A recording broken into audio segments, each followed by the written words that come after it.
ವೀಕ್ಷಕರೇ, ಇವತ್ತಿನ ವಿಡಿಯೋದಲ್ಲಿ ನಾವು ಭಾಗ್ಯಲಕ್ಷ್ಮಿ ಧಾರಾವಾಹಿಯ ಶುಕ್ರವಾರದ ಸಂಚಿಕೆಯನ್ನು ನೋಡ್ಕೊಂಡು ಬರೋಣ. ಅದಕ್ಕಿಂತ ಮುನ್ನ ನೀವು ನಮ್ಮ ಚಾನಲನ್ನು ಸಬ್ಸ್ಕ್ರೈಬ್ ಆಗಿಲ್ಲ ಅಂದರೆ ಸಬ್ಸ್ಕ್ರೈಬ್ ಆಗಿ ಹಾಗೂ ಪಕ್ಕದಲ್ಲಿರುವ ಬೆಲ್ಲೈಕನನ್ನು ಪ್ರೆಸ್ ಮಾಡಿ. ವೀಕ್ಷಕರೇ, ಸಂಚಿಕೆಯ ಆರಂಭದಲ್ಲಿ ತನ್ವಿಯವರು ಹೋಗ್ಬಿಟ್ಟು ಭಾಗ್ಯ ಅವ್ರ ಹತ್ರ ತಾಂಡವ್ ಅವ್ರಿಗೆ ಬಟ್ಟೆನ ಬುಕ್ ಮಾಡಬೇಕಿತ್ತು, ನೀನು ಫೋನ್ ಕೊಡು ಅಂತ ಹೇಳಿದಾಗ ನಿನ್ನ ಫೋನಲ್ಲೇ ಮಾಡ್ಕೊ ಅಂತ ಹೇಳ್ತಾರೆ. ಅವಾಗ ನಾಳೆ ನನಗೆ ಸ್ಕೂಲ್ ಇರುತ್ತೆ, ನಾನು ಅಲ್ಲಿ ಪಿಕ್ ಮಾಡೋಕ್ಕಾಗೋದಿಲ್ಲ ಅಂತ ಹೇಳಿದಾಗ ಸರಿ ಏನೋ ಮಾಡ್ಕೊ ಅಂತೇಳಿ ಫೋನನ್ನು ಕೊಡ್ತಾರೆ. ಅವಾಗ ಸರಿ ಇವರು ಅದೇ ಫೋನಲ್ಲಿ ಬುಕ್ಕನ್ನು ಮಾಡ್ತಾರೆ. ಸೊ ಅದಾದ ನಂತರ ಇನ್ನು ಈ ಕಡೆ ಬರೋದಾದರೆ ಆದಿಯವರು ಮಲಗಳ್ದೆ ಒದ್ದಾಡ್ತಾ ಇರ್ತಾರೆ. ನಿದ್ದೆನೇ ಬರ್ತಾ ಇಲ್ವಲ್ಲ, ಫೋನ್ ಮಾಡಿದ್ರೆ ಸರಿ ಹೋಗುತ್ತೆ ಅಂತ ಹೇಳಿ ಭಾಗ್ಯ ಅವ್ರಿಗೆ ಫೋನನ್ನು ಮಾಡ್ತಾರೆ. ಫೋನನ್ನು ಮಾಡಾದ್ಮೇಲೆ ಭಾಗ್ಯ ಅವ್ರ ಜೊತೆ ಹಾಗೆ ಮಾತಾಡ್ತಾ ಇರ್ತಾರೆ. ಅವಾಗ ಅವ್ರು ಹೇಳ್ತಾರೆ, ಏನು ಭಾಗ್ಯ ಅವರೇ ವಾಯ್ಸು ಸ್ವಲ್ಪ ಡಲ್ ಆಗಿದೆ ಅಂತ ಹೇಳಿದಾಗ, ಏನಿಲ್ಲ ಆದಿಯವರೇ, ನಾನು ಶ್ರೇಷ್ಠನ ಬಗ್ಗೆ ಯೋಚನೆ ಮಾಡ್ತಿದ್ದೆ ಅಂತ ಹೇಳಿದಾಗ, ಏನು ಶ್ರೇಷ್ಠನ ಬಗ್ಗೆನ ಯಾಕೆ ಅಂತ ಕೇಳ್ತಾರೆ. ಅದಾದ ನಂತರ ಅವರು ಹೇಳ್ತಾರೆ, ಏನಿಲ್ಲ ಶ್ರೇಷ್ಠನು ಸಹ ಒಂದು ಹುಡುಗಿ ಅಲ್ವಾ, ಗಂಡ ಬಿಟ್ಟಿದ್ರೆ ಎಷ್ಟು ನೋವು ಇರುತ್ತೆ ಅಂತ ಗೊತ್ತು, ಮತ್ತು ಅವಳು ಏನೇನು ಮಾಡಿದ್ದಾಳೆ ಅಂತೆಲ್ಲ ಗೊತ್ತು. ಅವಳು ಮೋಸ ಮಾಡಿರೋದು, ಬಟ್ ತಾಂಡವನ ತುಂಬಾ ಇಷ್ಟಪಡ್ತಾ ಇದ್ದಾರೆ. ಬಟ್ ಇವರು ಇಲ್ಲಿಗೆ ಎಲ್ಲನೂ ಬಂದ್ಬಿಟ್ಟು ಇಲ್ಲೇ ಕೂತಿದ್ದಾರಲ್ಲ ಅಂತ ಹೇಳಿ ಯೋಚನೆ ಮಾಡ್ತಾ ಇರ್ತಾರೆ. ಅದಾದ ನಂತರ ಆದಿಯವರು ಸರಿ ನಾಳೆ ಎಲ್ಲ ಸರಿ ಹೋಗುತ್ತೆ ಸುಮ್ಮನೆ ಅಂತ ಹೇಳಿದಾಗ, ಏನು ಮಾಡ್ತಿದ್ದೀರಾ ಆದಿಯವರು ಅಂತ ಹೇಳಿದಾಗ, ಏನೂ ಇಲ್ಲ ಎಲ್ಲನೂ ಹೇಳೋಕ್ಕಾಗುತ್ತಾ, ಎಲ್ಲ ಸರಿ ಹೋಗುತ್ತೆ ಆರಾಮಾಗಿರಿ ಅಂತ ಹೇಳಿ ಫೋನನ್ನು ಕಟ್ ಮಾಡ್ತಾರೆ. ಅವಾಗ ಆದಿಯವರು ಶ್ರೇಷ್ಠನ ಬಗ್ಗೆ ವಿಚಾರಿಸಕ್ಕೆ ಹೇಳಬೇಕು ಅಂತ ಹೇಳಿ ಯೋಚನೆ ಮಾಡ್ಕೊಂಡು ಇರ್ತಾರೆ.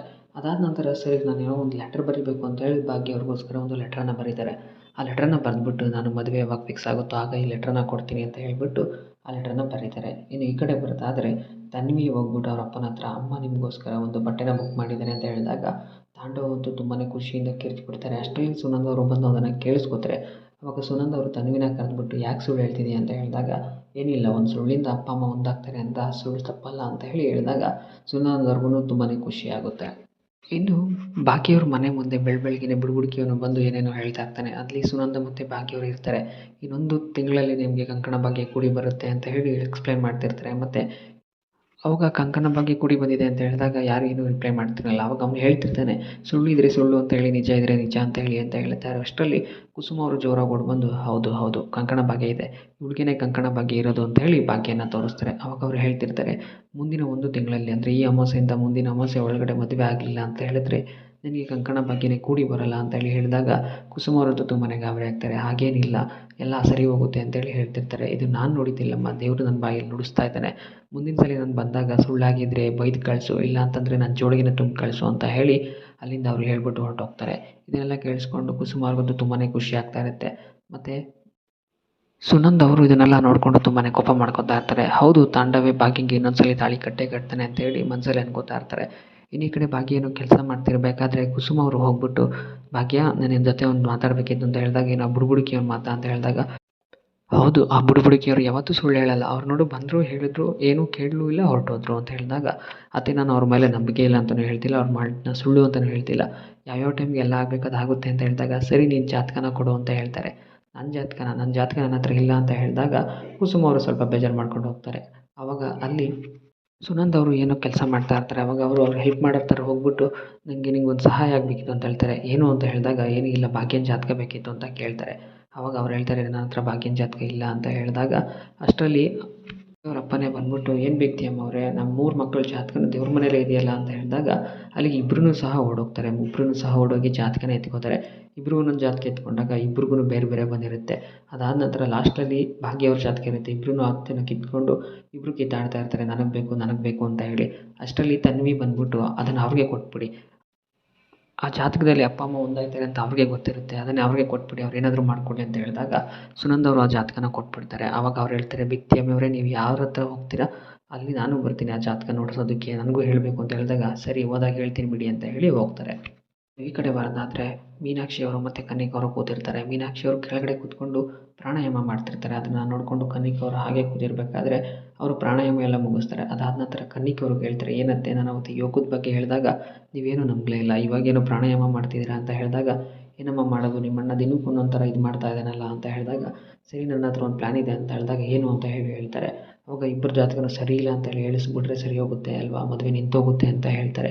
ಅವಾಗ ಅವ್ರು ಹೇಳ್ತಾರೆ, ಅವ್ನು ಬಂದಿರೋದು US ಇಂದ, ನಿನಗೆ ಗೊತ್ತು, ಅವ್ನು ಇದನ್ನೆಲ್ಲ ನಂಬಲ್ಲ ಅಂತ ಹೇಳಿದಾಗ, ನೀವು ಅದನ್ನಾಗಲ್ಲ ಇದನ್ನಾಗಲ್ಲ ಅಂತ ಕೂತ್ಕೊಂಡ್ರೆ ಅವರಿಬ್ಬರು ಮದುವೆ ಆಗಿರೋದನ್ನ ನಾನು ನೋಡಬೇಕಾಗುತ್ತೆ ಅಂತ ಹೇಳ್ಬಿಟ್ಟು ಕನ್ನಿಕಾ ಅವರು ತುಂಬಾ ಕೋಪ ಮಾಡಿಕೊಂಡು ಅಲ್ಲಿಂದ ಎದ್ದೊಟ್ಟೋಗ್ತಾರೆ.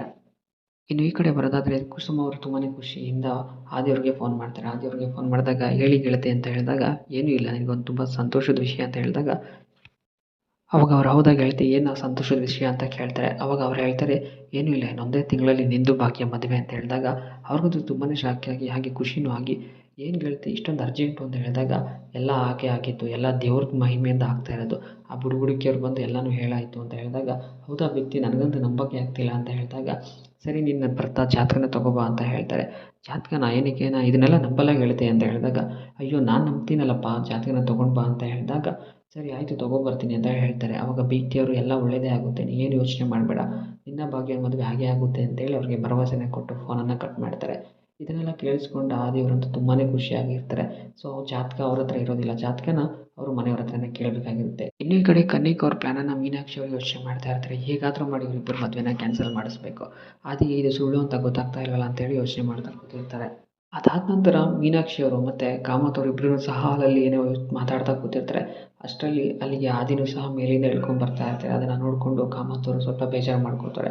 ಇಬ್ಬರೂ ಏನೋ ಮಾತಾಡ್ತಾ ಇರಬೇಕಾದ್ರೆ ಅವರು ಬಂದು ಗುಡ್ ಮಾರ್ನಿಂಗ್ ಅತ್ತೆ ಅಂತ ಹೇಳ್ತಾರೆ. ಅವರನ್ನು ಸಹ ಗುಡ್ ಮಾರ್ನಿಂಗ್ ಅಂತ ಹೇಳ್ತಾರೆ. ಸೊ ಅದಾದ ನಂತರ ಅವರು ಅವ್ರ ಅಪ್ಪನ ನೋಡಿದಾಗ ಅವರು ತುಂಬಾ ಬೇಜಾರು ಮಾಡ್ಕೊಂಡಿರೋದು ಗೊತ್ತಾಗುತ್ತೆ. ಹೋಗಿ ಅವ್ರ ಪಕ್ಕ ಕೂತ್ಕೊಂಡು ಏನಾಯ್ತು ಅಂತ ಕೇಳಿದಾಗ, ಏನೂ ಇಲ್ಲಪ್ಪ ಬೆಳಗ್ಗೆ ಎಲ್ಲಿ ಹೋಗ್ತಿದ್ದೀಯಾ, ಸರಿ ರೆಡಿಯಾಗಿ ಭಾಗ್ಯನ ಮನೆಗೆ ಅಂತ ಹೇಳಿದಾಗ, ಹೌದು ಭಾಗ್ಯನ ಮನೆಗೆ ಹೋಗ್ತಾ ಇದ್ದೀನಿ, ಸ್ವಲ್ಪ ಕೆಲಸ ಇತ್ತು ಹಾಗೆ ಅದಕ್ಕೆ ಅವ್ರ ಮನೇಲಿ ಹೋಗಿ ಏನೋ ಸ್ವಲ್ಪ ಕೆಲಸ ಮುಗಿಸ್ಕೊಂಡು ಬರ್ತೀನಿ ಅಂತ ಹೇಳಿದಾಗ, ಆದಿಯವ್ರ ಮೇಲಂತೂ ತುಂಬಾ ಕೋಪ ಮಾಡ್ಕೊತಾ ಇರ್ತಾರೆ ಕಾಮತ್ ಅವರು. ಯಾಕಂತ ಹೇಳಿದ್ರೆ ಆದಿಯವ್ರ ಹತ್ರ ಭಾಗ್ಯವ್ರು ಹೇಳಿರೋದು ಸುಳ್ಳು ಅಂತ ಕಾಮತ್ ಅವ್ರು ಅಂದ್ಕೊಂಡಿರ್ತಾರೆ. ಬಟ್ ಅವ್ರು ನಿಜವಾಗ್ಲೂ ಹೇಳಿರ್ತಾರೆ ಅಂತ ಇವ್ರಿಗೂ ಸಹ ಗೊತ್ತಿರಲ್ಲ. ಆದ್ದರಿಂದ ಅವರು ತುಂಬಾ ಕೋಪ ಮಾಡ್ಕೊಂಡಿರ್ತಾರೆ. ಸೊ ಅದಾದ ನಂತರ ಅವ್ರ ಹತ್ರ ನನ್ನ ಜಾತಕ ಬೇಕಿತ್ತು ನನಗೆ ಅಂತ ಕೇಳ್ತಾರೆ. ಇದನ್ನು ಕೇಳಿಸ್ಕೊಂಡು ಎಲ್ಲರೂ ಸಹ ತುಂಬಾ ಶಾಕ್ ಆಗ್ತಾರೆ. ಅಂತ ಹೇಳಿದರೆ ಇವರು ಜಾತಕನ ಇಸ್ಕೊತಾ ಇರೋದು ಮದುವೆ ವಿಷಯಕ್ಕೆ ಅಂತಲೂ ಸಹ ಅವ್ರಿಗೆ ಗೊತ್ತಾಗುತ್ತೆ. ಇದನ್ನು ಕೇಳಿಸ್ಕೊಂಡು ಮೀನಾಕ್ಷಿ ಅಂತೂ ತುಂಬಾ ಕೋಪ ಮಾಡ್ಕೊಂಡಿರ್ತಾರೆ. ಇನ್ನು ಕಾಮತ್ ಅವರು ಒಂದು ಕಡೆ ತುಂಬಾ ಗಾಬರಿಯಾಗಿರ್ತಾರೆ. ಸೊ ಆದಿಯವರು ಹಾಗೆ ನೋಡ್ತಿರ್ತಾರೆ. ಸೊ ವೀಕ್ಷಕರೇ, ಇಲ್ಲಿಗೆ ಒಂದು ಸಂಚಿಕೆ ಮುಕ್ತಾಯವಾಗುತ್ತೆ. ಇನ್ನು ನೀವು ಹೆಚ್ಚಿನ ವಿಡಿಯೋಗಾಗಿ ನಮ್ಮ ಚಾನಲನ್ನು ಸಬ್ಸ್ಕ್ರೈಬ್ ಆಗಿ ಹಾಗೂ ಪಕ್ಕದಲ್ಲಿರುವ ಬೆಲ್ ಐಕನನ್ನು ಪ್ರೆಸ್ ಮಾಡಿ.